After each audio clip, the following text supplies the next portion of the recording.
কি করব আমরা এখন? আমরা একটি পরীক্ষণ করব। কি করব? কি পরীক্ষা করব? পদার্থের। তাহলে তুমি বলো।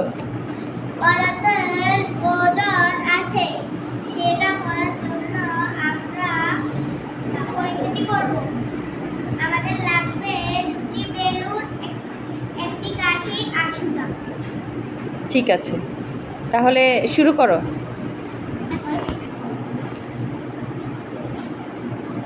আমরা দেখছি কিভাবে পরীক্ষাটি করা যায়।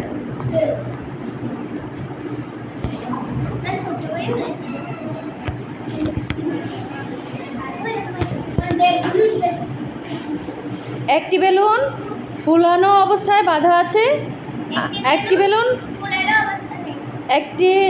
একটি বন্ধ বেলুন মানে ফুলানো নাই, ফুলানো ছাড়া বেলুনকে বাঁধা হয়েছে, একটি ফুলানো ছাড়া বেলুনকে বাঁধা হয়েছে, আরেকটি ফুলানো বেলুন। আরেকটু ফুলাও।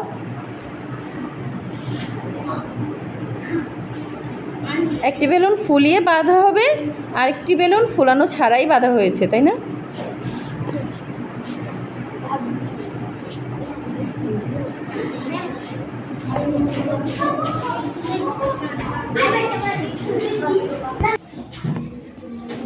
ছেড়ে দাও, ছেড়ে দাও সামিয়া। আমাদের একটি কাঠিতে কি করেছে সামিয়া? সামিয়া তুমি কি করেছো বলো? বেলুন। বেলুন বেলুন একটি কাঠির দুই প্রান্তে দুইটি বেলুন বাঁধা হয়েছে, একটি ফুলানো বেলুন আরেকটি ফুলানো ছাড়া বেলুন। ফুলানো বেলুনটি তুমি ছেড়ে দাও, হাত ছেড়ে দাও।